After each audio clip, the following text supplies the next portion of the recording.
Yeah. Welcome to Vernon. Welcome to freedom. Look. Said these are liberty bars. Lockdowns left me with a few scars. Couple on my head, but none inside my dome. Try to sanitize me, I don't think so. I'm trying to take much better care of my gut biome. I'ma run another mile with a big smile. Cause I'm out here acting all wild. We the freedom people, we don't like it mild. Our women work hard and our men don't take breaks. When it gets hot, we just jump up in the lake and we can wrestle rattlesnakes. And we don't waddle, we race, keeping it at a fast pace. Unless you catch us Sunday morning, we say grace. And our leaders pulled a stunt, it was a disgrace. Put a diaper on your face, don't you dream chase. Don't you dare talk about those death rates. Don't you think about the debt that's gonna inflate. Now you better buy some toilet paper just in case. 1, 2, 3, 4, leave your rights at the door. 5, 6, 7, 8, tyranny you can't escape. 9, 10, 11, 12, I'm just here to ring my bell. We the people been through hell, what are they cooking, what's that smell? The more they test, the more they say, we just hit our second wave. I'ma reply with a K if you got that muzzle on your face, like you're looking at disgrace for your virtue signaling. I'm just trying to say that it's not okay. They took our rights away, they took the guns away. BLM's okay, and corporate's okay, but don't you even think about protesting that whole COVID quarantine lockdown thing? Cause the liquor stores are open, and the churches, they are closing, and the government is bloating from that CERB money flowing like it's so fulfilling. I don't work for a living, I just get my shilling from my government giving, so I'm so forgiving that my home's foreclosing. Next lockdown's gonna be so boring, cause I got no Netflix while I'm snoring, and I got no TV tricks for my programming. Like, what am I supposed to be afraid of today? I don't wanna think, will you just tell it to me? I don't wanna feel okay, I just wanna feel afraid. That way I don't ever have to use my brain. So take away my liberty and take away my gun. Take away my freedom, take away my fun. Take it away from everyone and hide me from the sun. Fauci told me major ouchie if I hug my son. So 1, 2, 3, 4, leave your rights at the door. 5, 6, 7, 8, tyranny you can't escape. 9, 10, 11, 12, I'm just here to ring my bell. We the people been through hell, what are they cooking, what's that smell? I'ma plant my flag, I'ma be right here, I got dissident swag. Free thought form and read up all about it on my forum. Cooking up my rhymes like I'm on a George Foreman. Why they call me boss, cause I be there for me. Hair's going gray, I need some just for me. I need my back cracked, I need an adjustment. Now come join me up in the firmament. Woo. Thank you, people, thank you. Oh my gosh, Vernon's so much fun, you guys. I just love it out here. We got good vibes out in Vernon, for sure, for sure. People driving by, they're honking, they're telling us we're number one. It's all love out here, man. It's interesting that the other side, they still get mad after all this time. They're still upset, still calling us names and stuff like that. But at the end of the day, we don't want to make any... Do any of you want to make anybody do anything? No, me neither. Live and let live. Don't tread on me. Don't tread on me. That's the whole thing. Just live and let live, love and let love. That's kind of the whole thing. Everybody's got to be free to speak, free to act as they see fit, and free to go to and from this country and around this whole country without the government poking them. That's as far as I'm concerned anyway. That's how it goes. So I'm going to do one more song for you guys, and then I'm going to pass it over to our good friend Darlene, and we're going to kick things off a little bit.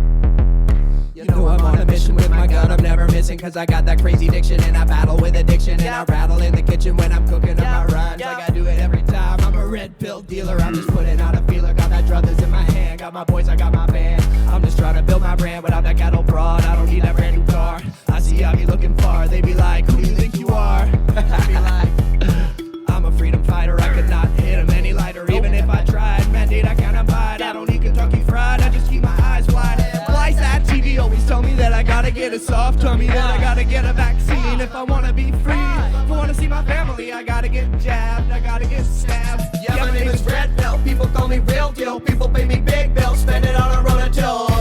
And when I cough, I say Corona still. Haters mad, you can hear them yell. Red Pill, he's a real Red Pill. He's a Red Pill, he's a real Red Pill. Red Pill, he's a real Red Pill. Come on, get your head down, come on, get your red pill. In my work, I'm trying to legalize drugs. church. Legalize barbecue and legalize work. I'm Doug Ford, and he's doing light work. Got his team and they're running full steam on the deco board. Rules for thee, but I guess they're not for me, cause my name is Mitch Murphy. You will never cancel me, you will never silence me, you will never tread on me, cause I stand for liberty, you stand for pharmacy, you stand for tyranny, you stand for Stanford elitist dicks. Like, I will never take that Microsoft prick. Like, my name is Suzanne, I'm about to flip your newsstand. What you gotta do, fam? Cause it's a rat-free zone. No rats, motherfucker. There's a rat-free zone, so I'll never get gone. Now I'ma go and get some. But you could keep your mask on. Yeah, my name is Red Pill. People call me Real Deal. People pay me big bill. Spend it on a Rona Dill. And when I cough, I take a Rona still. Haters mad, you can hear them yell. Red Pill, he's a real Red Pill. He's a Red Pill. He's a real Red Pill. Red Pill, he's a real Red Pill. Come on, get your head bill. Come on, get your red bill. I got too many haters, but they all stay home. You can stay there with your teeth on. Got an IV drip, then they're gonna make you lose it. Taking all your money, gonna send it to another country. They don't even care that you got a vacant stare. Take that thing off, let your mouth breathe air. Turn that thing off, it's all fear there. Television, gonna television, cause they're on a mission. Cause as much division as they possibly can. Keep the people fighting so we never start uniting. All the fires I am lighting, I'm not tired, I am fighting. I am wired, I am lightning, got desire, I acquire. Got a quagmire. Said why they fast asleep while they burn down our country. Fast asleep while they lock up James Coates. While they fast asleep, man, I'm counting them sheep. Yeah, my name is Red Pill. People call me Real Deal. People pay me big bill. Spend it on a Rona Dill. And when I cough, I take a Rona still. Haters mad, you can hear them yell. Red Pill, he's a real Red Pill. He's a Red Pill. He's a real Red Pill. Red Pill, he's a real Red Pill. Come on, get your head pill. Come on, get your red pill. Thanks, you guys. Amazing. Any of you ever heard Chris Sky? I was wondering if you guys would mind just doing a little chant with me. And just in case there's people walking by, I love it. I like it when they get to hear things from our side, our point of view. So how about when I say just say, you say no. All right, you guys ready? Just say. Just say. Just say. Just say. That's right. Come on. So how about when I say no more, you say fake news. No more. No more. No more. Oh, give yourselves a round of applause. Come on. Oh. You know, through all this whole pandemic, Cooties 19, whatever it is, I think the last thing they were expecting was for us all to come together and find each other, man. All the crazies, all the black sheep of the family, we all came together in one amazing group. I just love to see it. But I'm going to call up our friend Darlene. Everybody give it up for Darlene. All right, everyone. First of all, I want us to stand. These are very precarious, interesting times, and I want us to, this is going to be a soul event for Vernon. So I'm going to ask all of you to participate very differently today. So let's all stand and let's recognize Mitch Murphy, the Red Pill rapper, because he is someone who's fighting for our freedom. And he's someone who's found his voice, and you can find his work, his music on all platforms. So under Mitch Murphy. So thank you so much, Mitch, for representing us. Thank you. And thank you, guys. I love you, people.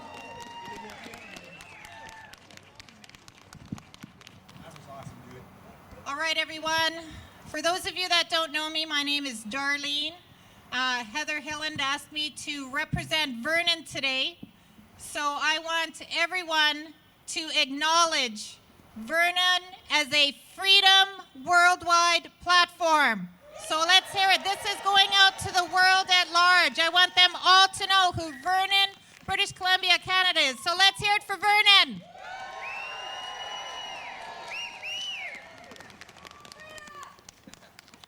So it is my honor and privilege to be here today to represent our freedom. I am a truth seeker, I am a freedom warrior, and approximately a year ago, I was at one of the very first Vernon events put on by Heather when Bonnie Henry basically said that we couldn't gather. And as you know, she said that more than 20 could not be in a room even outside, which is absolutely ridiculous. So I want to really honor Heather Hilland, who's here today. She's passed the baton. I'm trusting I'll do as great of a job for her, but Heather, we acknowledge you. Thank you so much.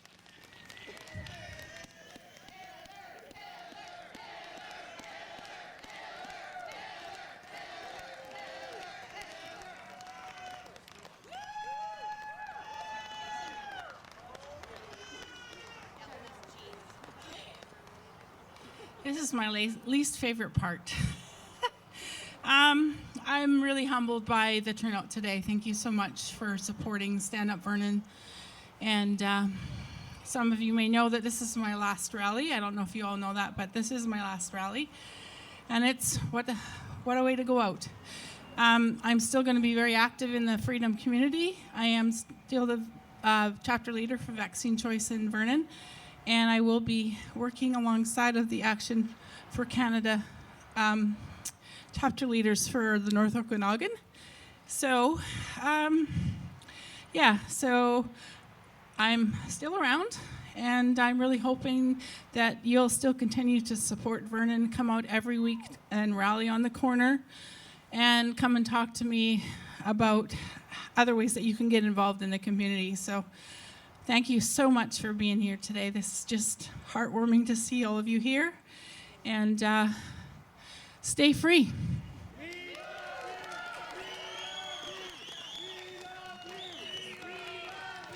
We love you, Heather. We love you. She's wearing that power purple. I love that. So we are in very interesting, precarious times, everyone. I'm going to go through some very important and disturbing information, as well as amazing information, but I really want all of you to listen with very different ears today, because we are fighting for the children. We want those that think they have authority over us and are pulling this bull crap, because there's children in the crowd here. You leave our kids alone.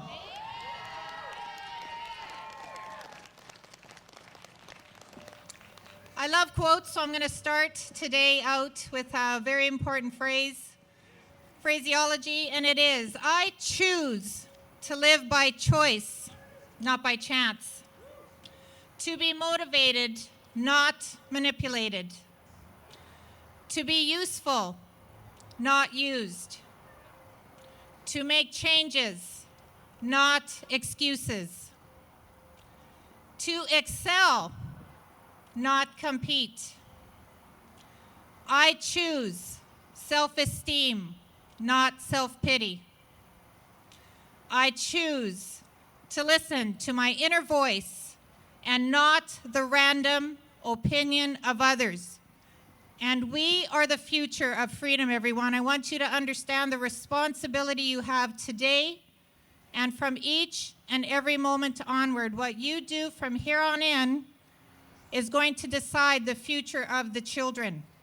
Stand up and be courageous.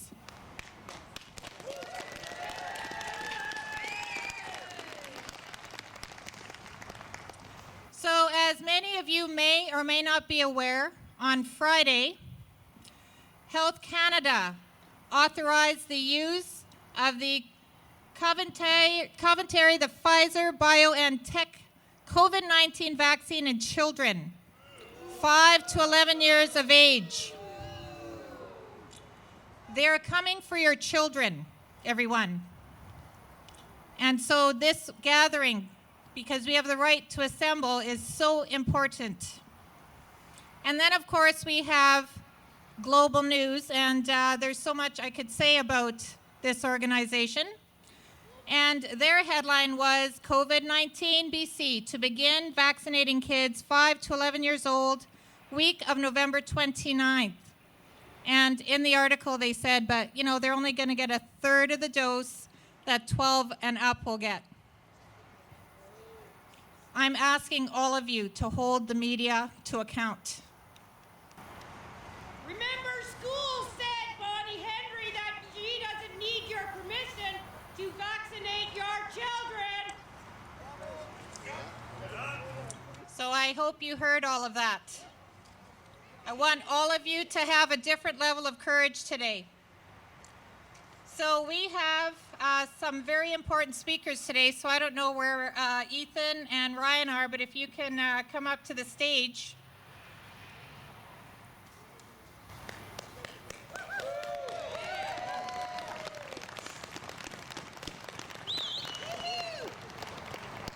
Come on up, gentlemen.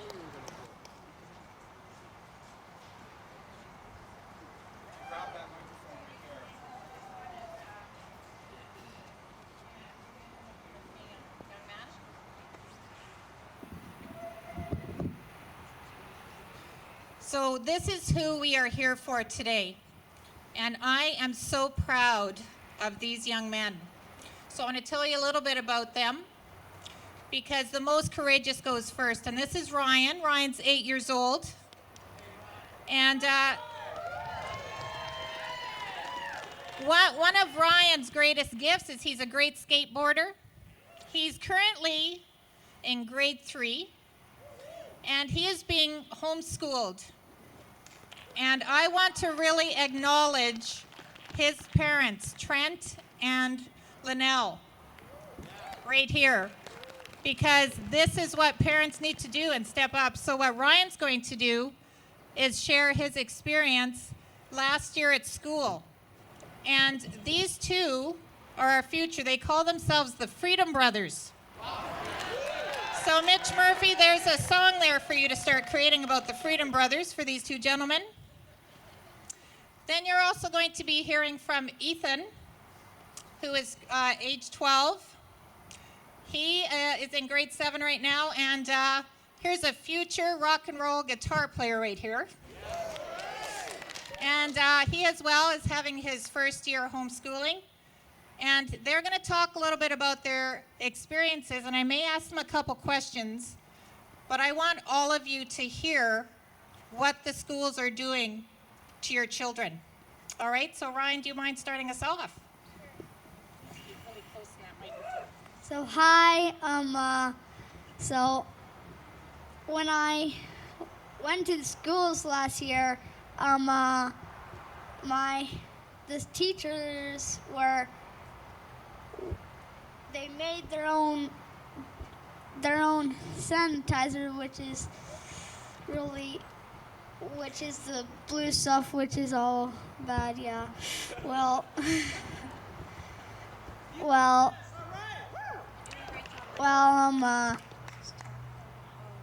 So then my hands, they got cracked, hurt, and bloody, and they were just really hurting. And then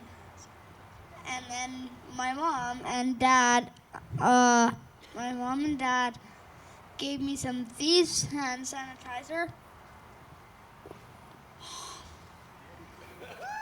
So, and then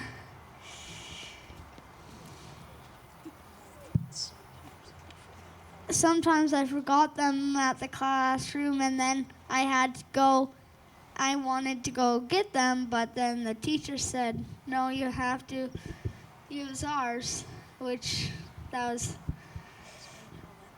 and that made me feel bad because it's, because it's hurting my body, and so, and then here's the joke. But I don't have any problems with the hand sanitizer anymore and the mask because I'm homeschooled.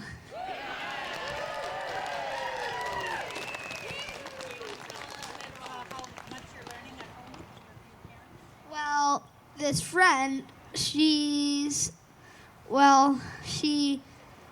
friend is helping us with homeschool, so she's just helping us, and she just needs some prayer because her head is not feeling good, so yeah. But she's helping us with our homeschool, so yeah. That's awesome. What would you like to tell other kids about homeschooling? Would you recommend it for others? Yeah. What do you think about homeschool? I think homeschool is the best, and it's just cool. So I encourage the kids here to do it too. All right.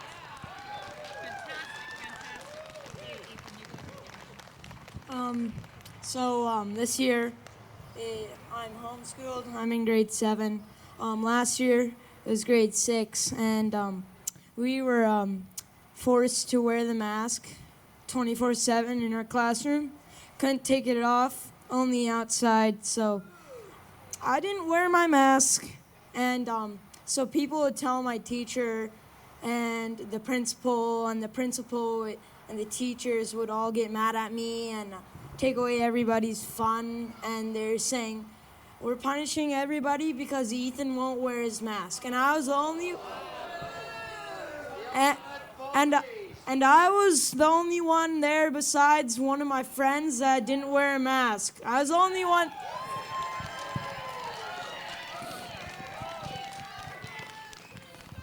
So people would tell me to wear my mask, and I said, I will not wear my mask. You don't get to decide if I wear my mask or not. My body's not yours. Leave me alone.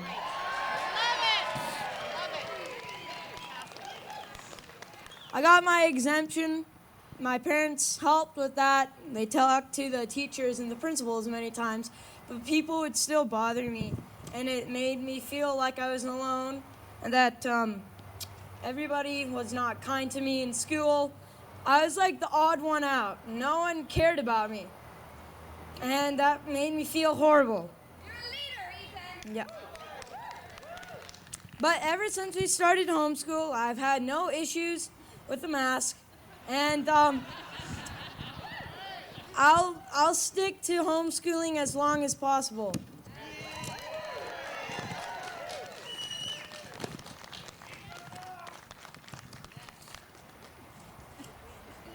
So, is there anything that you can tell everyone that's here, especially the kids, Ethan, about?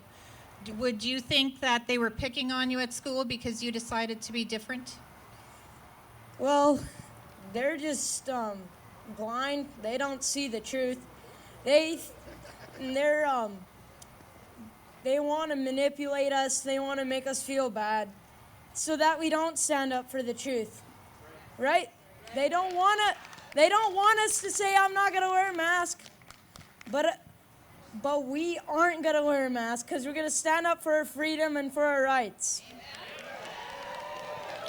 And did the teacher, when you had a mask exemption, wasn't she singling you out and making you feel bad about that? Yep. So the teacher would manipulate me and cut me down a lot, but sometimes I would come home in tears, and it's just really bad. So I really had to just depend on God to help me through that school year. All right.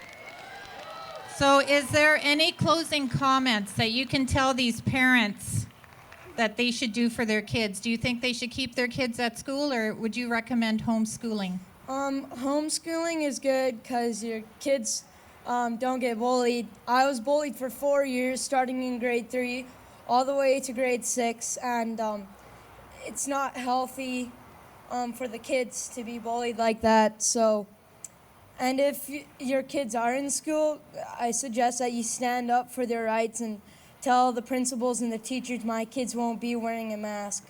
Buzz off. Tell them to buzz off. I love that. All right. So, Ryan, do you have anything else you want to tell everybody before we have you two gentlemen go and join everyone else? Well, so I hope you guys all have a good day. Spoken like a true leader. I love that. All right. Once and for all, how about let's just ban this stupid mask? Let's say we're not going to wear it at all. Love it. Thank you. Thank you, gentlemen. Let's give these two freedom fighters and courageous young men a huge Vernon Worldwide Rally. Thank you. Thank you, young man.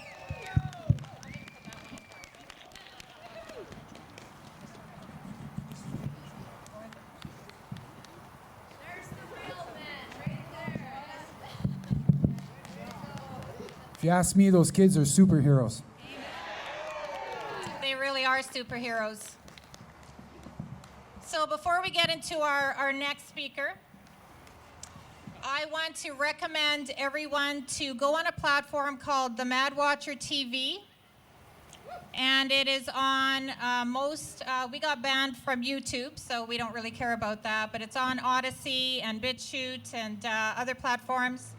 And there is an incredible video with Chris Schaefer, who is a respirator expert. He actually teaches about masks. And I'm going to ask everyone to get their hands on this pamphlet, because it educates you, and the parents should read this. Every child should have this. That's our future. And they're going to teach you the difference between masks, because masks actually have holes in them so you can breathe. What they're putting on your faces and what you're choosing to put on your faces, and we're encouraging you to take them off, is what's called breathing barriers. So if someone says, oh, you're not wearing a mask, you say, oh, do you mean breathing barrier? Because that's exactly what it is. And they're so caught in the narrative that it'll actually pause them to think. People have lost their ability to think. So I want all of you to stand up like these two young gentlemen have, because that's who we're fighting for. Now I have the great honor of introducing to you someone I have seen completely change in 6 months. You ask yourself, what can I do as one person? And you're going to hear from someone who made a decision to change and get uncomfortable and be in a community that supports and loves and trusts each other. So this young, beautiful woman is a mom of 2 incredibly gorgeous babes, school age. She is the founder of Unmask Our Kids. When masks became mandatory in schools, she started seeing little kids and babies wearing masks. She made a decision and took action. In April of 2021, she created a website and published a petition against mandatory masking of school children. 1 week later, she got a digital billboard set up on Highway 97 in West Kelowna. In June 2021, the Unmask Our Kids petition was officially tabled in the Legislative of BC. The petition collected over 5,000 signatures and close to 1,500 impact statements from parents and concerned citizens across British Columbia. Since then, she has created a number of social media groups across Canada to share resources and help people take action. She volunteers her time with action groups like Action for Canada and Canada Health Alliance, and helps lead the weekly parent Zoom meetings with Action for Canada. She is a parent team leader of Action for Canada trustee campaign, and also the project coordinator at Canada Health Alliance. I present to you a powerful, exceptional woman, someone I call my friend, and she has done this all in 6 months. I'd like you to all give an incredible welcome to Priscilla Belisle.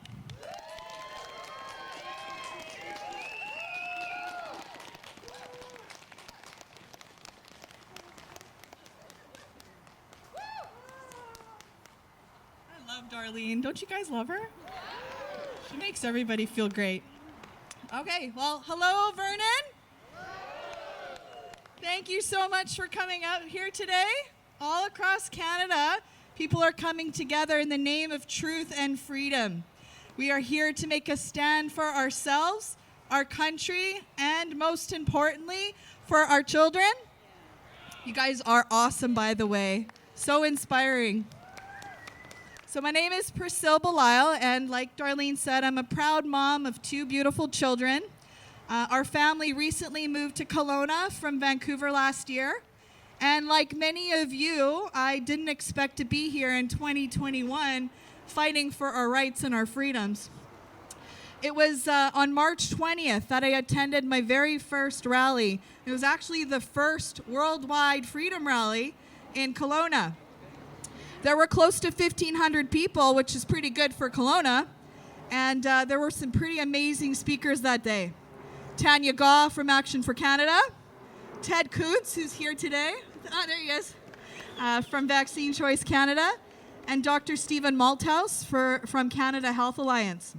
It was also the very first time I heard Darlene Ondy speak, who, unbeknownst to me, would become one of my dearest friends today. Every one of those speakers inspired me to take action. One of the things that bothered me the most was when I saw kids wearing masks, especially babies. In April, I decided to create a website, unmaskourkids.com. And I published the petition, like she said, against mandatory masking of school children. And within 8 weeks, we definitely heard from a lot of people, 5,000 signatures.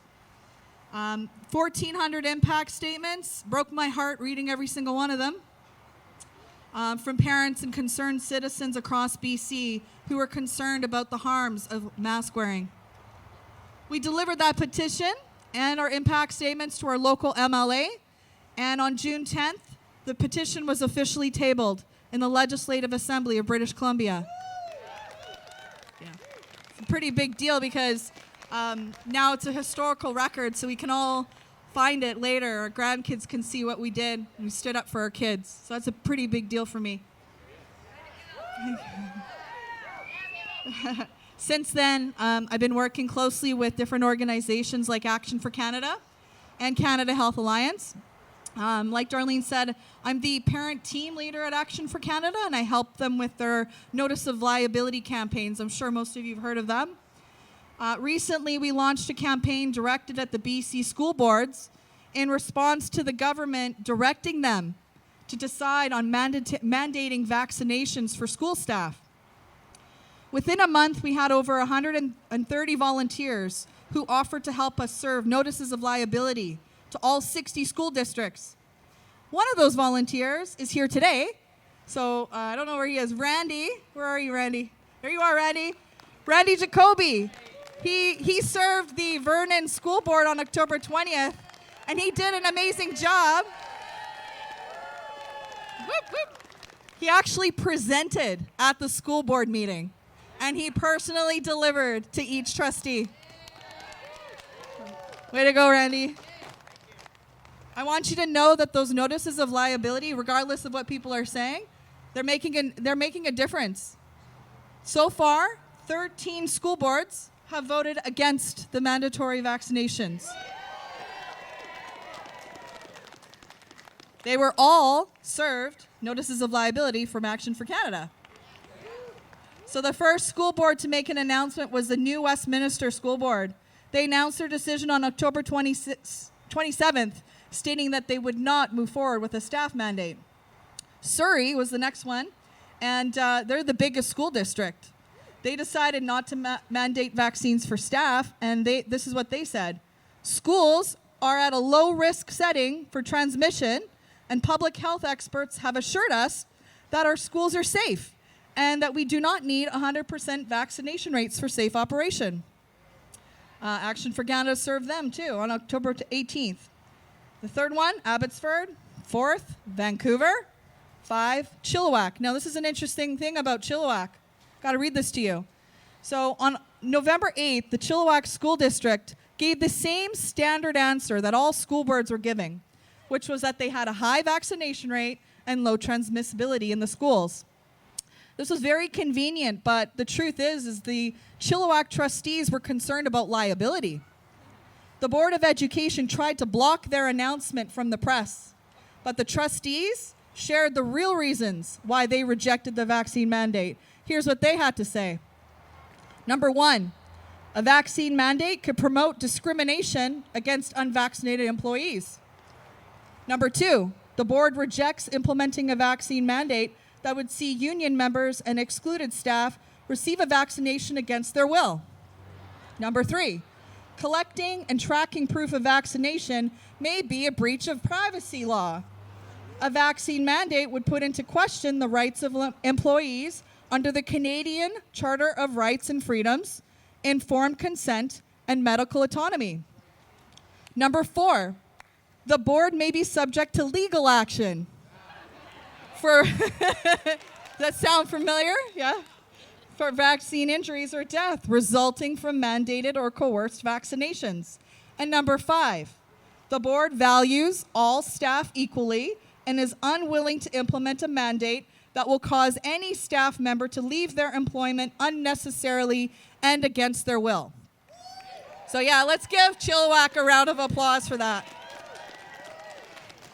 Yeah, they were pushing back against their own board, which is pretty amazing. Number 6, Campbell River. Number 7, Mission. Number 8, Burnaby. Number 9, Langley. Number 10, Sunshine Coast. Number 11, Maple Ridge.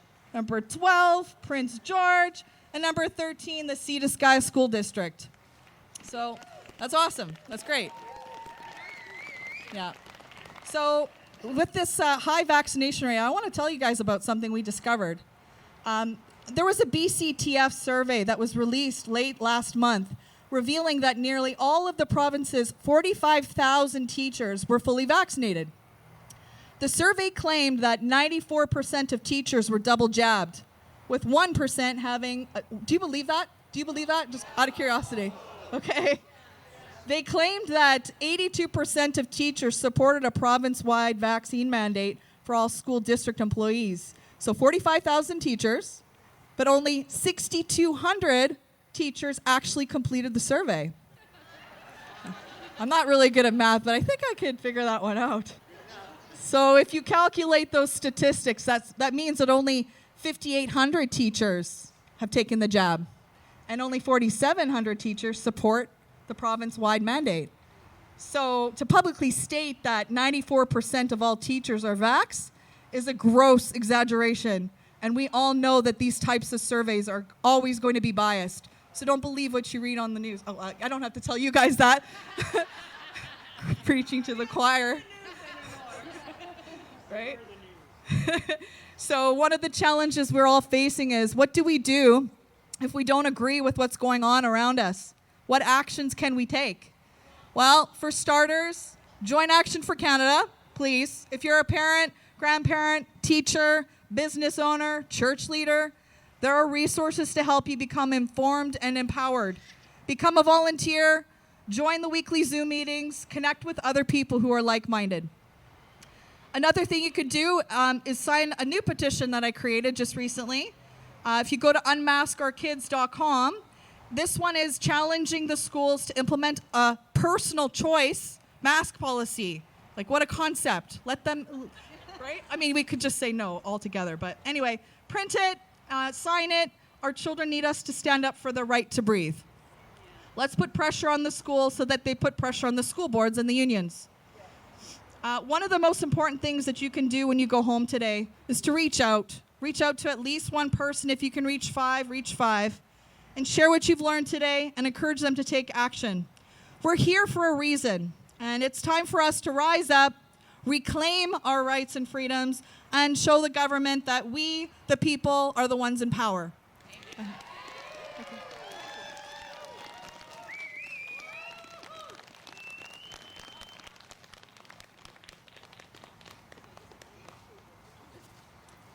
Oh my gosh, Priscilla, that was fantastic. I want all of us to give her another round of applause. That was beautiful. Beautiful, powerful. I mean, if you would have seen this young lady about 6 months ago, she is a completely different person, and that's what truth and representing your kids is all about. So I'm going to, before I bring up our next speaker, I have a gorgeous lady. This is the mom of Ryan and Ethan. And I'm asking Linnell Blumenthal to come up because this happened today, so I'm just asking her to share what she experienced today because this is super important. Come on up, Linnell.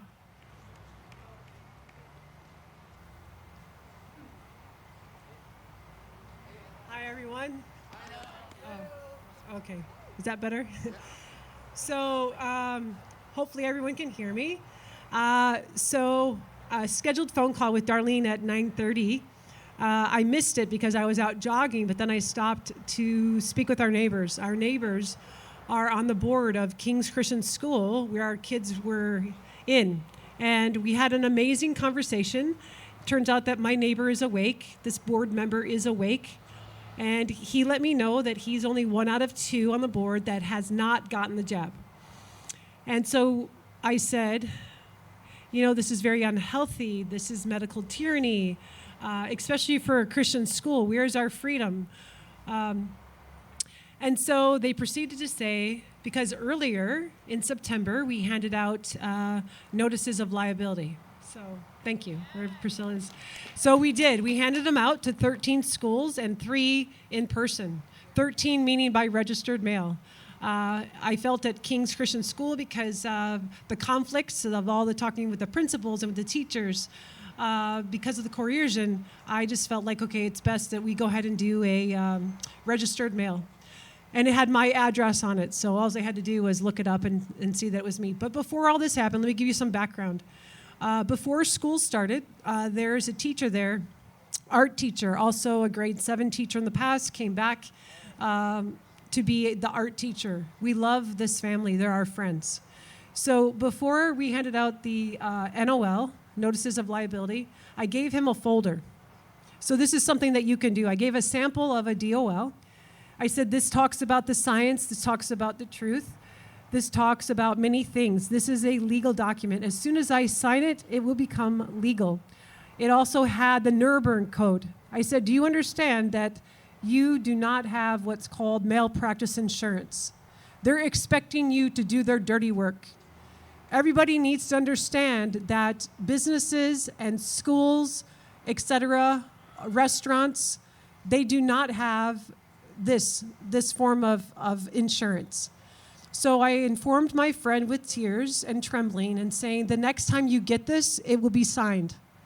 So I gave him a heads up, I gave him a warning. I said, please talk to all the teachers at King's, because the next time this won't be a warning. This will be a legal document signed and you will be held accountable.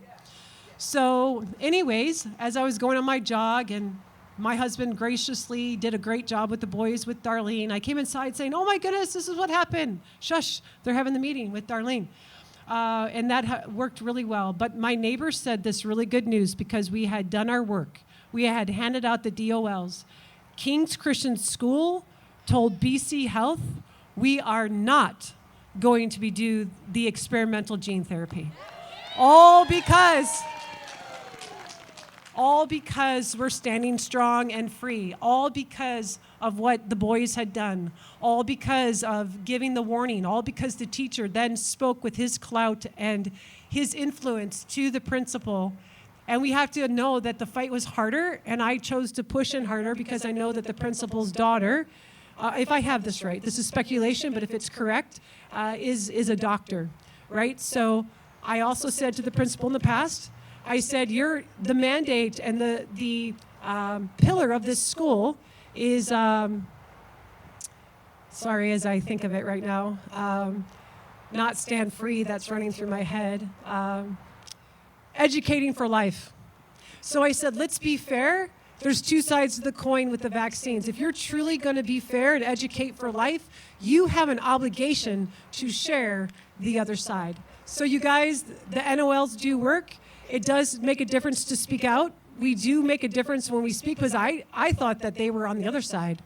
But they felt comfort with me asking them, and then they started speaking to me, and then they started speaking to their staff. So you guys, when you think you're not making a difference, when you think someone's against you, go ahead and speak in love and truth. It does make a difference. Thank you. Thank you so much.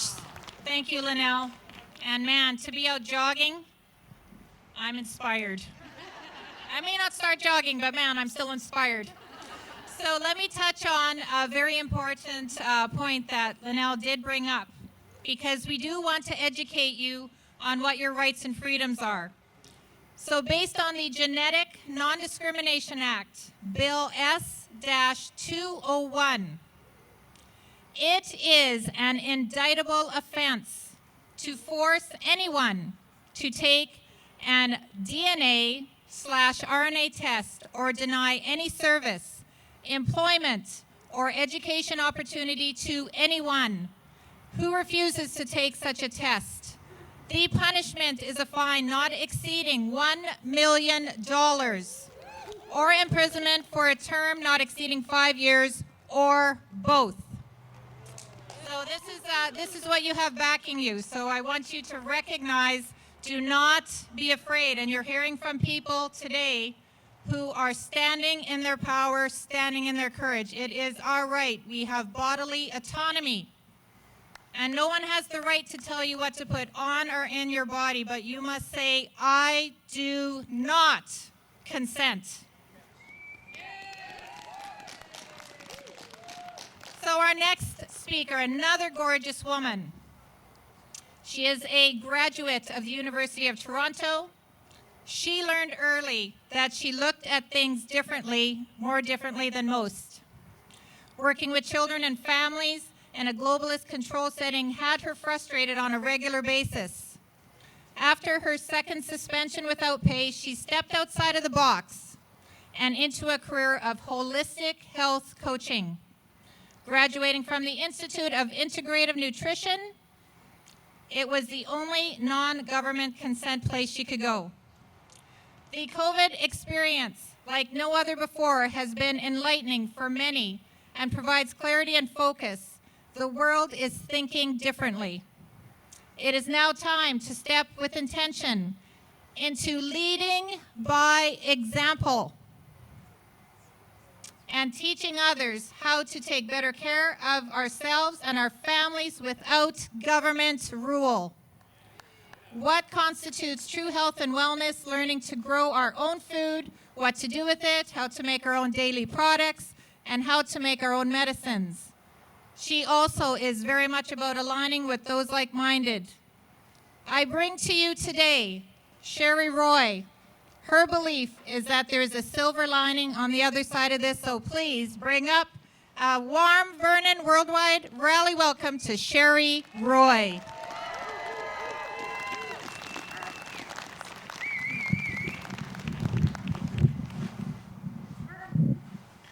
Hello, Vernon. It's great to see so many people here because I've been here since day one. I've actually, let me start. I'm a proud Action for Canada chapter leader for Armstrong. And what I want to share today is what led me to this. I've been walking this journey for 40 years. My children are 39, 38, 33, and 30. When I met my husband, my husband's children were 2 and 3 at the time, and they were sick all the time. So that's when my journey into, if health and wellness is really what it says it is, why are people sick all the time? So at that time, I started really being bullied by a lot of the doctors. And so 30 years ago, I turned away. I'm 63 years old, and I haven't seen a medical doctor in over 30 years. Our children are vaccine-free.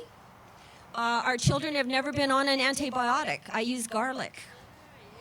I come from the background, I'm a family counselor behavior specialist, and I left my job in 2004. I know how it feels today to be not able to do the job that you went to school as a career for. I left my job in 2004 because I saw how we put children on psychotropic medications and we use the education system to push it. I wouldn't do that to my own children.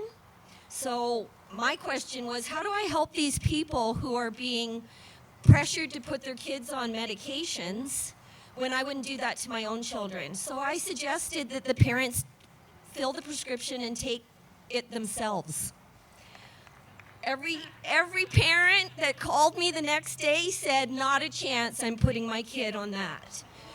It was the only thing I could think of. And I literally, after being suspended with pay, what's that? It hurt my ego, but suspended with pay because I wasn't allowed to speak the truth. And I found it really hard to help families who have children who are having out-of-body anger experiences when I wasn't even allowed to talk about what they were eating and drinking. We only medicate these kids. And if we understood that the school shooters that we see in the USA are on these medications, and we focus on gun control, one of the things,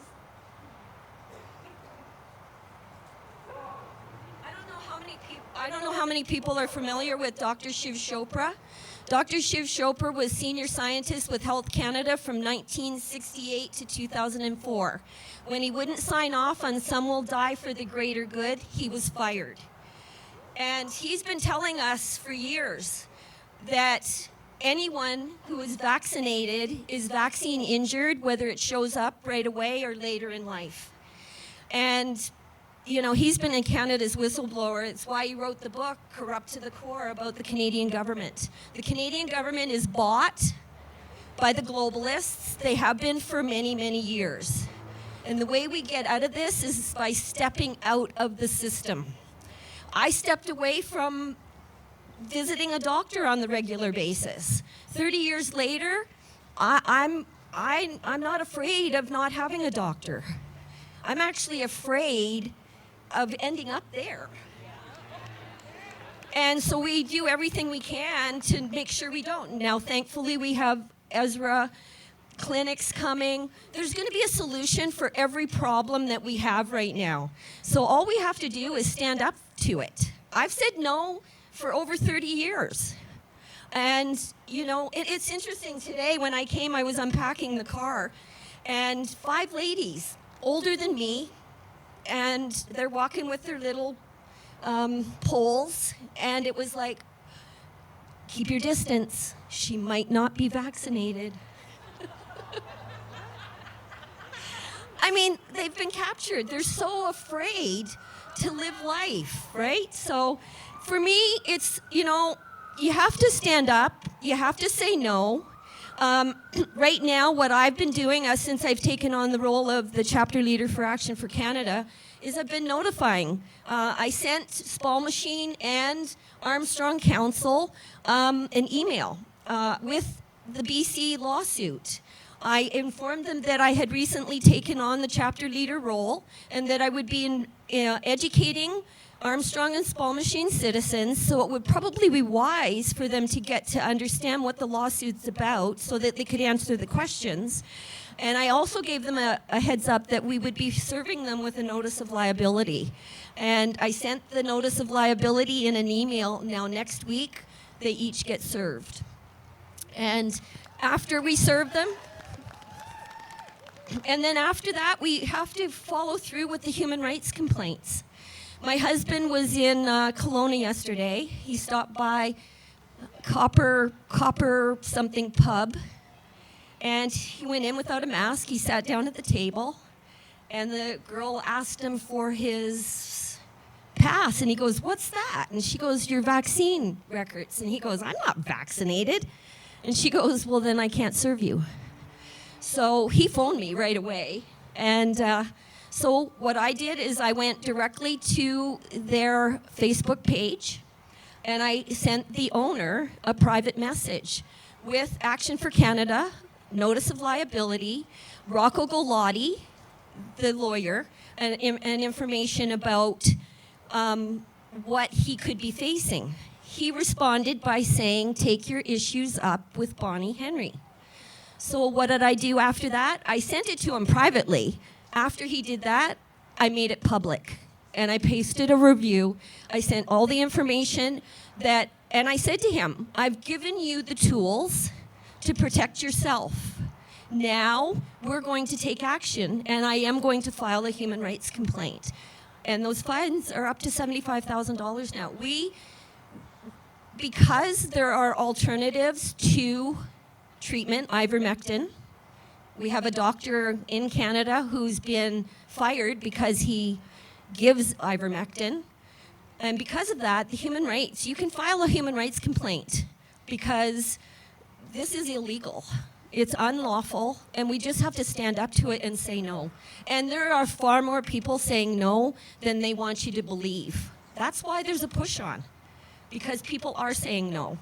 And the more of us that say no, the sooner it's over. We need to file the notices of liability. You can come over to the table. I've printed off every notice of liability that applies to whatever, you might be facing.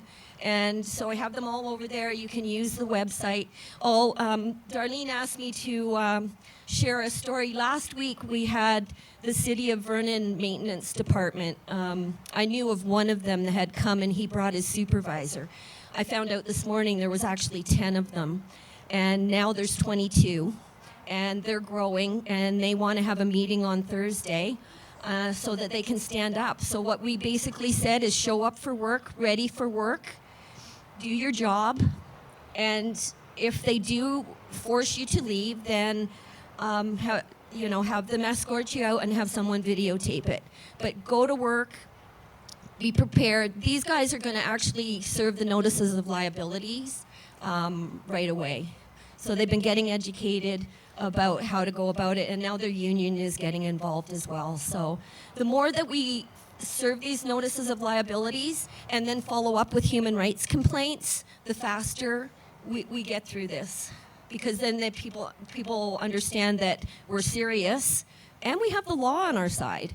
So it's just a matter of being brave, and it's a matter of being an example. So we need to be coming out here. We need to speak up. We need to get involved with Action for Canada or whatever group that you want to align with. But we need to get out there, and we need to give, because the more we're out here, the more we give other people courage. Last year there wasn't this many people here, and all the time we're growing. So we just have to keep doing what we're doing. A couple of other things.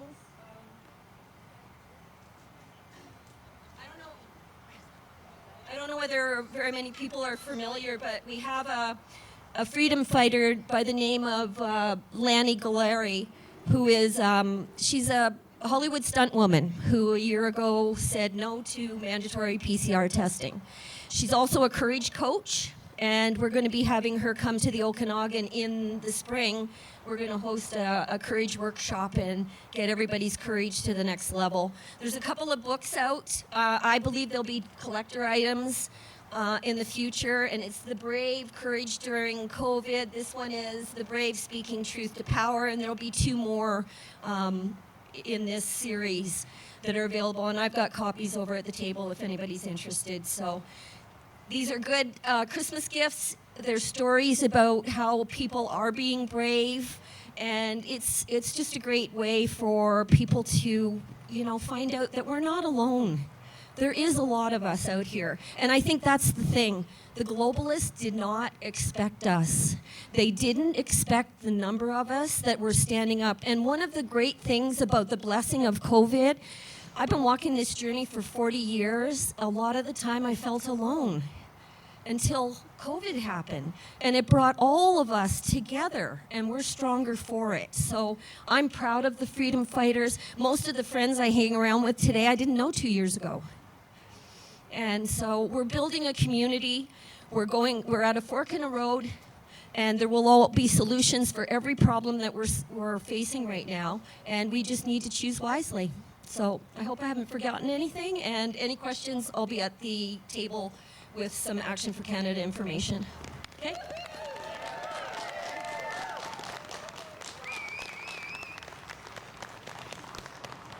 Thank you very much, Sherry, and let's give her another big Vernon Worldwide Rally applause, everyone. All right, and I'm asking everyone to hang in there. We've got a couple of very important speakers who have invaluable information to share about our rights and freedoms. So one of the main reasons that I am as powerful and courageous is because of this man.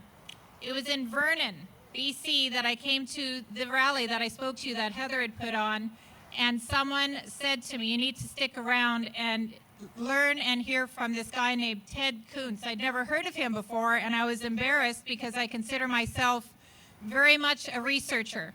But I want to tell you how amazing this man is, because not only is he a freedom fighter, he is my esteemed friend, and I have a very small inner circle, but this man represents truth.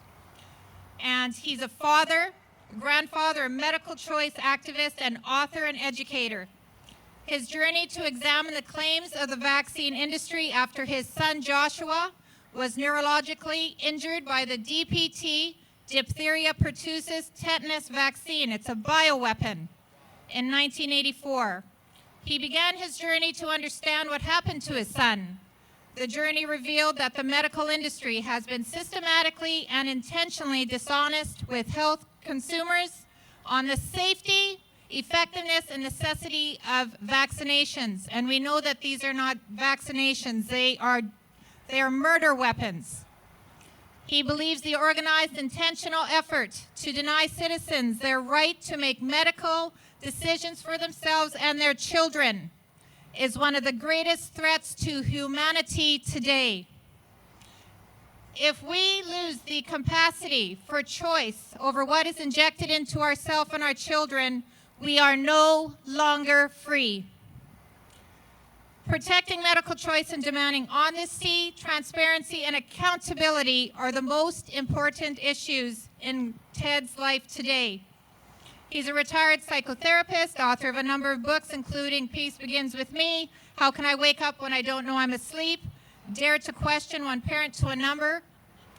He is the current president of Vaccine Choice Canada, and I know and I believe that Ted's main mission to represent all of you is because Joshua passed away in February 2017 after a life of uncontrolled seizures and diminished capacity due to vaccine-induced neurological injury. We're asking you to pay attention so this doesn't happen to you. I want all of us to honor this man, Ted Kuntz.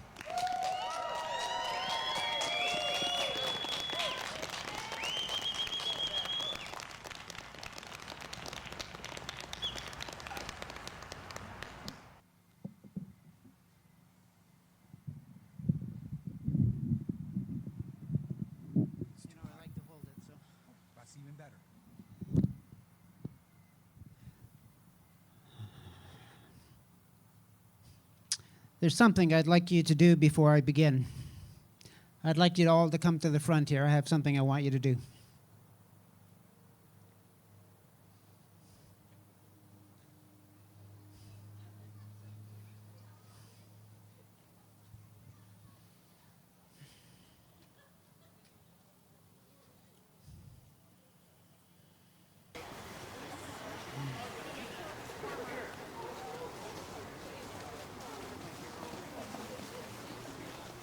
Come on up. We're friendly.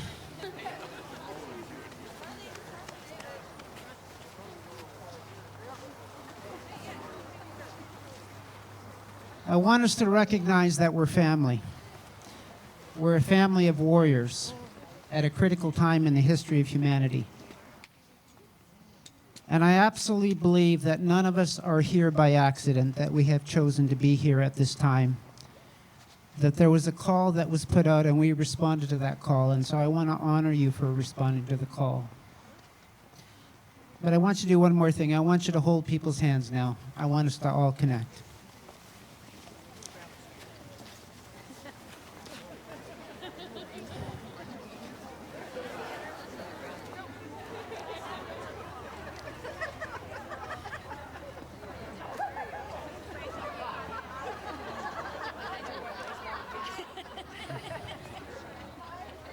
Beautiful. And I'm asking you to do that because that's what's being asked of us now, is we have to connect with humanity. We have to build the bridges. I'm not going to talk about COVID and all of that other stuff because you wouldn't be here if you didn't understand that tyranny. But I think what I want to talk about is us. We have an important job to do right now. Our job is to heal humanity from this division, from the fear that they're placing upon the planet. And we are the ones that are not afraid. And so we're the ones that can lead humanity out of this dark place. Our coming together like this is absolutely critical for a number of reasons.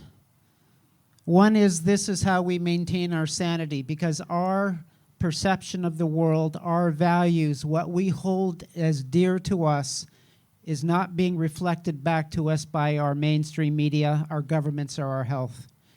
So we have to come together so we're reminded that we're not alone, that there's others that care the way we care and value what we value. So this is critical for our well-being.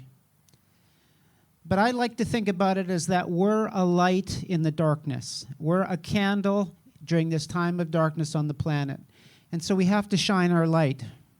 And so standing on the street corners, when we're walking into stores without our masks on, when we're holding that smile and beaming it out to the world, that's the light in the darkness.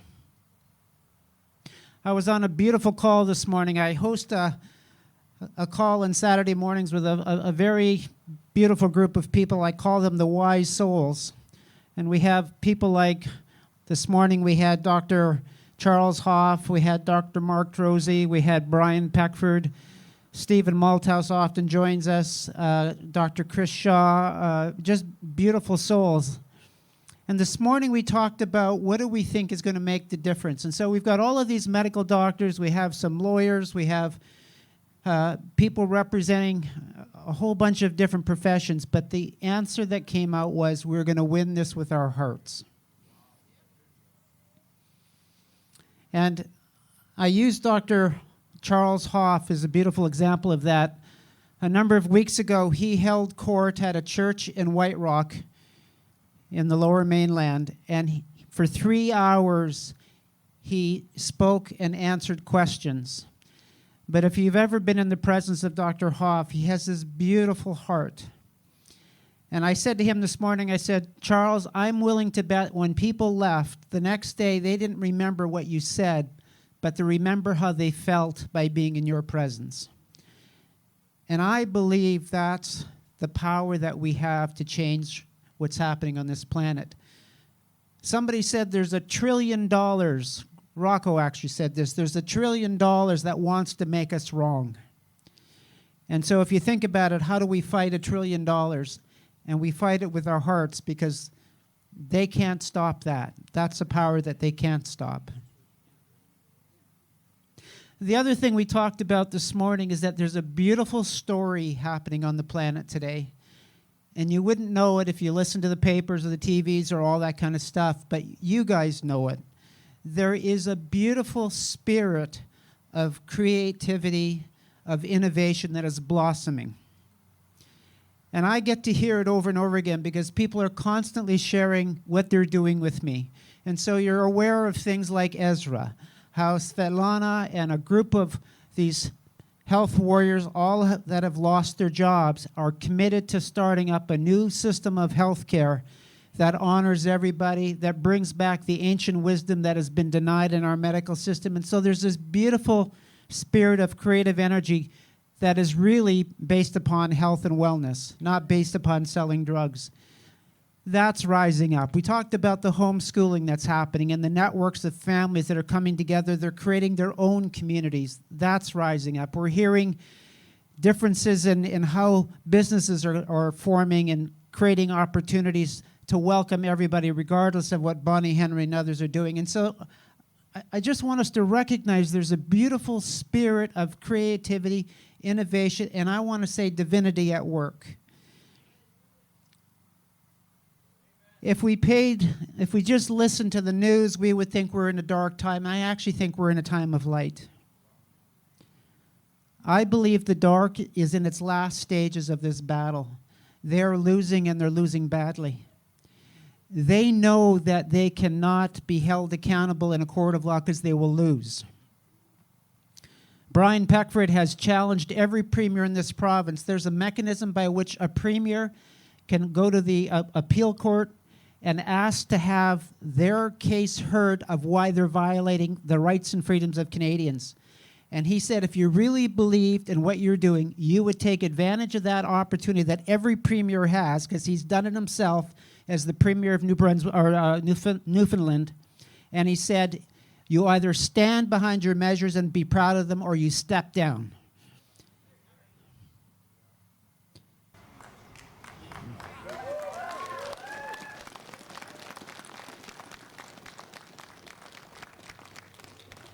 Now, Brian gave us a history lesson this morning. He talked about some Greek merchant back in 500 BC. And he talked about how Greece was in the same place we are in today, that their rights were being violated, people were being discriminated against, there was a higher class and a lower class, segregation, and it was creating a civil war. And he was simply a merchant in the town who was wise and respected because he treated people fairly, and they asked him for the solution. And the solution was, he said, the wealthy needs to, and the government needs to forgive all of the debt to the peasants. So they eliminated debt. And he said, we need to set up a judiciary that has equal representation from all sectors of society, because the current system was weighted in favor of the wealthy. And so he completely transformed Greece 500 BC. And he said, that's what we need today. So I asked Brian if he was in for that job, and he said, well, I think I'm a little too old to take that one on, but that's exactly the kind of initiatives that we need to create now. Yes. And so let's not just look at the system and saying, well, let's just get back to normal. Normal got us to this place. So we have to do better than normal. We have to recognize that we have not taught our children well. We have not accepted responsibility for protecting our rights and freedoms. We have assumed somebody else is acting for us. And it's time that we stop giving away our power and giving away our responsibility. And so to me, this is our time. I've said this is the great awakening for humanity. This is our reset. This is where we get to be better than we were before. And so in this turmoil, my wish for all of you is that you recognize that you are part of the greatness of humanity going forward.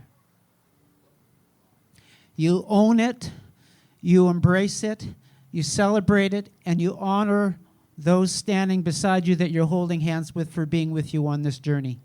This is our time. Thank you.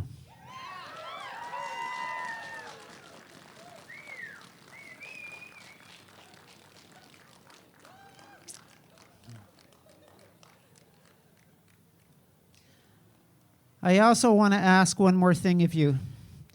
There's a group of us that have organized an International Day of Prayer for Freedom on Monday, November the 22nd. And so we've created a website, day4freedom.com, day4freedom.com. We invite you to go to that URL, that web address at any time on November the 22nd, and it will take you to a Zoom meeting where I'm hoping there's 1,000 people that you see on the screen who are all in prayer, in silence, in meditation, or affirmation with you. This is a global day of prayer. I invite you to come as often during the day as you can and stay as long as you can. I believe that the two things that humanity has that are very powerful, and I talk about this in my book, Peace Begins With Me, which I learned in my journey with Josh, is intention and attention. Attention is what do you focus on? So let's focus on the good stuff. Intention is what do I want to create? What's my intention? And I see Monday the 22nd is the first time that we come together globally to declare an intention for freedom in silence, in intention, in meditation, and in prayer. So please join me there. The website is day4freedom.com. day4freedom.com. The other advertisement that I'll give you is I have the privilege tomorrow morning. Rocco and I are interviewing David Icke for 2 hours. Now, it's an early morning for us. It'll start at 7 o'clock in the morning because we have to accommodate David Icke, who's in the UK. But if you can get up at 7 o'clock and join us, I think it should be a fabulous conversation with David Icke. And so the short way to get to you can either go to vaccinechoicecanada.com. There's a button on the homepage that says live events, and if you press that, you'll have a button there for the David Icke event. And that's probably the easiest way to get there. But come and join us for David Icke on Monday. Sunday, sorry, tomorrow. Monday is the day for freedom. And again, let's just celebrate each other. vaccinechoicecanada.com. Is that the one? For David Icke? Yeah. So thank you. Thank you for being the warriors that you are. Oh, and I also want to honor Heather, wherever Heather is. Heather has done a beautiful job for this community. She has been the warrior holding the space for these freedom rallies for an entire year or more. And Vernon is blessed to have her, and I just want to acknowledge Heather. Thank you, Heather.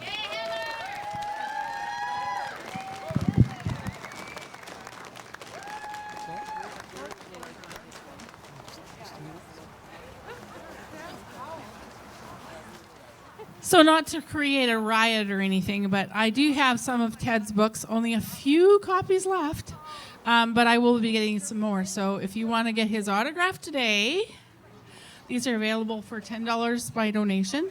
And I will get another shipment of them, so just come and see me at the Vaccine Choice table. Thank you.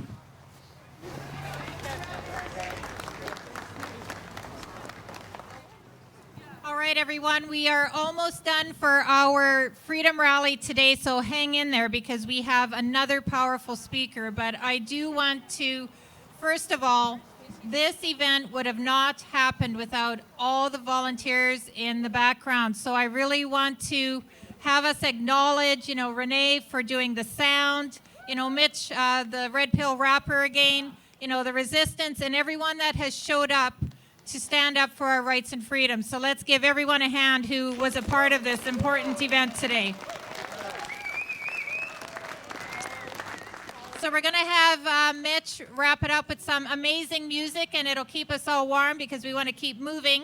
But I want to really acknowledge our next speaker because this is one of the most important documents you can get in your hand. If you don't have a copy of the Canadian Constitution, please get it. And on page 72, section 52, subsection 1 is you want to learn that verbatim, okay? And that's basically that there's no mandate, policy, statute that overrides the Constitution of Canada.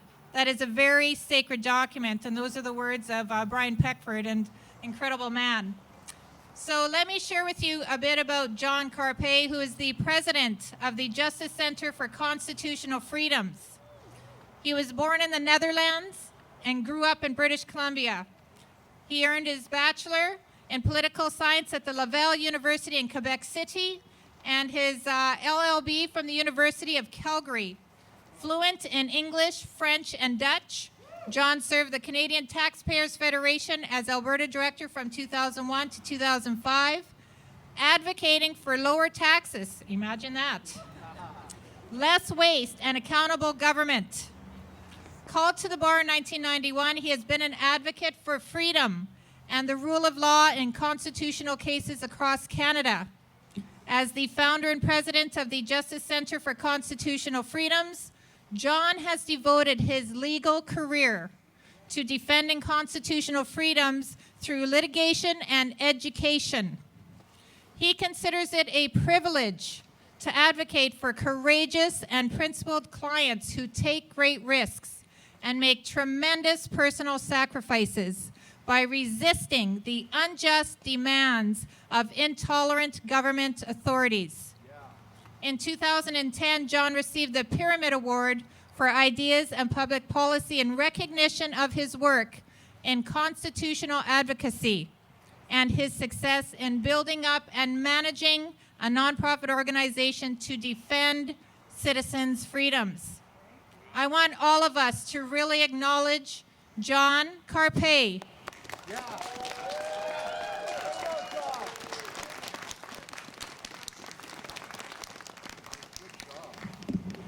Raise that up a few notches. Well, good afternoon, Vernon. I'm honored to be here. I have never lived in Vernon, but I have been visiting very regularly since 1986 when my parents moved here. And so whenever I come to Vernon, even though I didn't grow up here, I grew up in Williams Lake, graduated from high school there in 1985, and then my folks moved to Vernon. So I've been here many, many times, and very honored with the invitation to be with you. And I want to thank Heather and all the other organizers, and thank you, Darlene, for the introduction. I think the hardest thing, the most difficult thing about the 2 weeks to flatten the curve has been the past 20 months. Just recently, we had our Remembrance Day ceremonies everywhere all across Canada. I know you had them here in Vernon as well. And I think that a lot of people have forgotten, or maybe some of them never learned, the whole point of the freedoms that our soldiers fought for and died for. And a lot of people have forgotten, or perhaps never learned about the tyranny that our soldiers fought against. My grandparents suffered under 5 years of Nazi occupation in the Netherlands. Brutal, tough times. We fought and we vanquished Nazi Germany regime that took power January 30th, 1933. And one of the first things that the new regime did was they removed the freedom of speech. They removed the freedom of association. They removed the parental rights to choose what your kids are doing and who they're hanging out with. It was mandatory for the kids to be in the Hitler Youth. That was a violation of parental rights. They placed restrictions on religious freedom.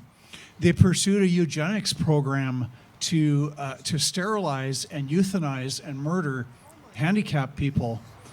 They took away the rights and freedoms. And when we went into war, it was to fight for the free society that Canada was at that time, and that I think to a large extent remained for decades. But what's been happening the last 20 months, we need to remember the lessons of history. We need to remember that governments never take away rights and freedoms without providing a pretext, without providing a nice sounding reason. Yeah. And it was the same thing in Nazi Germany. In February of 1933, there's a young communist from the Netherlands who set fire to the German parliament, the Reichstag, set fire to the Reichstag in February of 1933. And Hitler and the Nazis seized on that and said, we're in danger of a communist takeover. There's these dangerous communists. And so they used that as a pretext, as an excuse to pass a law to outlaw the political parties they didn't like, and to suppress all of the freedoms and to ban all of the other parties. And so there's a pretext there. There's always a pretext. The communists who ruled in Russia and the Soviet Union from 1917 for decades up until around 1990, they ruled there. They took away the private property, the freedom of speech, the freedom of religion, attacking the family unit. Why? All of that was with the pretext, we got to build the workers' paradise. We have to create a paradise on earth. Therefore, we're going to violate rights and freedoms. You've got right-wing dictators, Franco in Spain, Mussolini in Italy, Pinochet in Chile. They violate rights and freedoms on what pretext? Oh, we got to fight the communists. We got to stop communism, right? The theocrats who run Iran, their pretext for violating freedoms is that, we need to please God and have this Islamic State. So there's always, government has a right to read your emails because we got to fight terrorism. So there's always a pretext. And now the pretext, we've had 20 months of violations of our charter rights and freedoms. Our right to move and travel, our right to assemble, our freedom of association, which is something as basic as being able to have Christmas dinner with your parents, to spend time with your friends in person. These are massive violations of our rights and freedoms. And now it's gotten worse. A violation of the charter, freedom to bodily autonomy, which the Supreme Court of Canada has upheld as a fundamental freedom that's protected by the charter. We've got a new brochure, the Justice Centre, hot off the press 2 days ago, Your Body, Your Choice. And we got stacks of these over under the white tent. I took 2,000 to Vernon. I'm not taking any back to Calgary. I want everybody to grab a stack. So now we've had the attacks on our rights and freedoms on the pretext that we've got a very scary virus. And so, of course, it's a different pretext from all the other ones that I've mentioned. They're all different. I'm not saying the pretexts are the same. They're all different. But there's a common element there. There's always something put forward as the excuse to violate our rights and freedoms. So what do we do? Well, first of all, what you're already doing, to speak out, to exercise your freedom of speech, exercise your freedom of association, exercise your freedom of peaceful assembly, exercise your right to bodily autonomy. Because our rights and freedoms are like a muscle. If you don't exercise at all, right? If you were to spend all your time just sitting on the couch watching TV, it's going to hurt. Your muscles are going to atrophy. And it's the same with our rights and freedoms. We need to keep on exercising these rights and freedoms. We're taking the governments to court, the Justice Centre is. We've taken the Trudeau government to court over the quarantine hotels, the prison hotels. That's now before the Federal Court of Appeal. We are, as soon as the government clarifies what the bad regulations are, we're going to sue over the federal travel regulations. We're waiting for November 30th. Here in BC, we're going to hold Premier Bonnie Henry and her lovely assistant John Horgan to account. And our staff lawyers are currently working on the court action that's going to be filed in BC. We've taken Ontario to court over vaccine passports. We are hiring more lawyers. We had a new lawyer, Charlene Lebeau, has started in BC.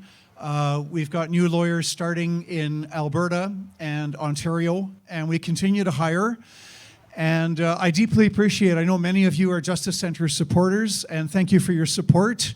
Every bit helps, whether you're giving us, $50 a year or $1,000 a year, it doesn't matter. We got 10,000 Canadians that are donating at different levels of support. You put it all together, and we've got a team of 12 lawyers currently, and that's going to grow very soon to larger numbers. So thank you for your support. Unfortunately, I can't guarantee what the outcome will be in these court cases. What our goal is to put forward the best possible cases. We get world-renowned medical experts. We had Dr. Jay Bhattacharya from Stanford University in California is a witness. We've got Dr. Bridle. We have others. We're also representing doctors who are being persecuted, like Dr. Charles Hoff, being persecuted by their own college. This is the death of science when you've got doctors that are being persecuted by their own colleges simply for arguing the science. And this also is not new in history. When the Nazis were perpetuating all of they called their racial theories scientific. And there's lots of medical doctors that were on board with that, and they loved the eugenics program. The communists talked about their scientific socialism. So they say if you're against communism, you're anti-scientific. So nothing new here, folks. It's that same theme. And when you've got colleges of doctors and physicians, the colleges of physicians and surgeons prosecuting their own doctors, this is a war against science. So what do? We keep on with the support, keep on supporting the organizations, whether it's the Justice Centre, whether it's other groups that are also worthy of support, keep on doing that. But ultimately, whether we win or lose in court, we've got to change public opinion. So take a stack of brochures, give them to people, give them to everyone you know, put them in mailboxes. When you put them in the mailbox, put them so that they're sticking out, so somebody's going to notice and take them. Don't put them inside and close the lid, because then they might sit there for months on end. And I love Ted's talk. There is hope. There is a new dawn. We are the light in the darkness. We are going to win. We're going to win because truth always beats out the lies.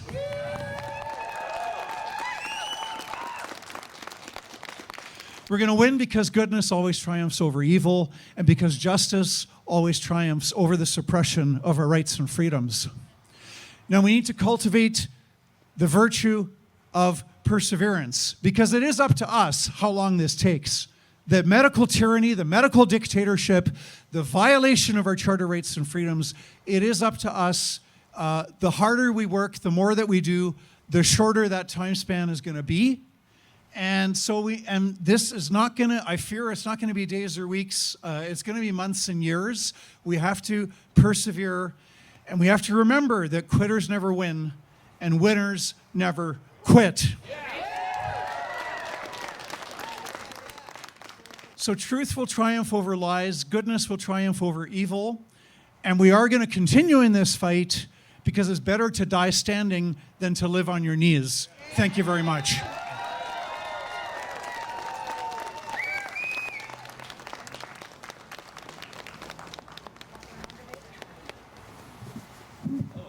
Wow, he's very tall. All right.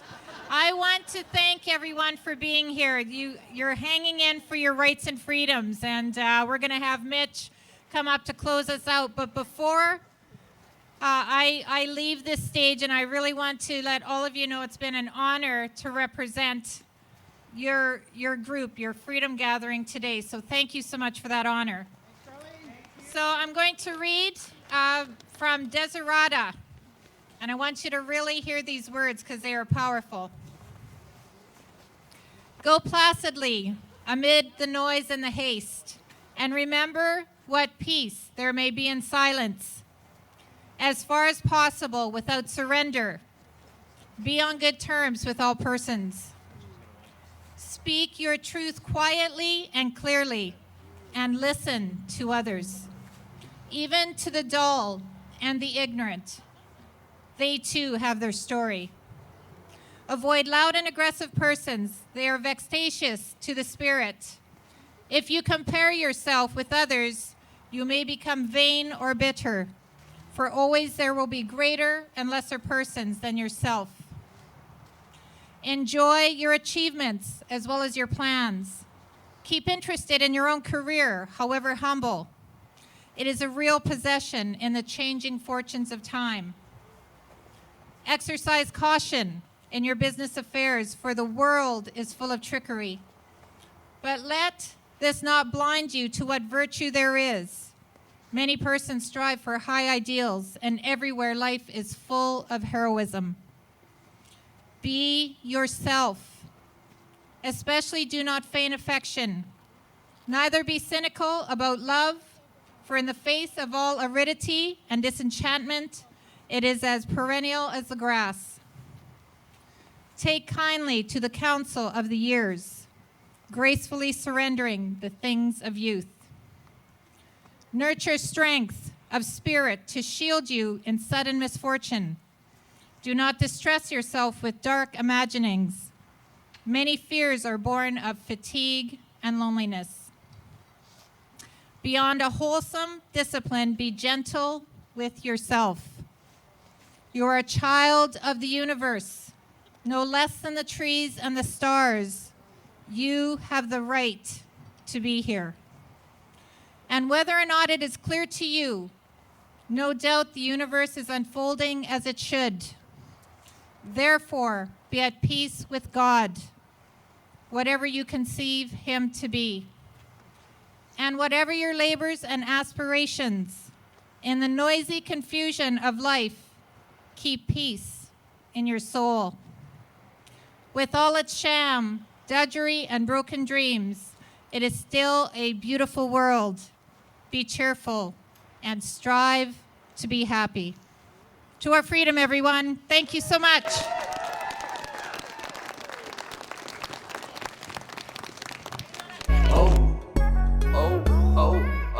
Got me feeling old. Got me wildin' out like I'll never get old. It's high time that I show you how I got so bold. How my heart got warm when it used to be so cold. How the devil used to have me in a chokehold. Man, I used to be a bodyguard, girls on the pole. Used to have to duck and hide from that inner pole. Man, I used to suppress my inner soul. Used to try to smoke the universe about a bowl. Used to try to find love in women, hearts of coal. Man, I lost my license, so I had to ride a bicycle. Heart was cold, man, it was feeling like an icicle. Now I got that boy Jesus with me, and I'm feeling so free, feeling like the best me that I could ever be. Cause my name is Mitch Murphy, and Not God turned me to a beast. I just went to church and I'm not sorry. I went to a freedom rally and I'm not sorry. I'm speaking up for my country, not sorry. You could sing a Gestapo after me, but I'm not sorry.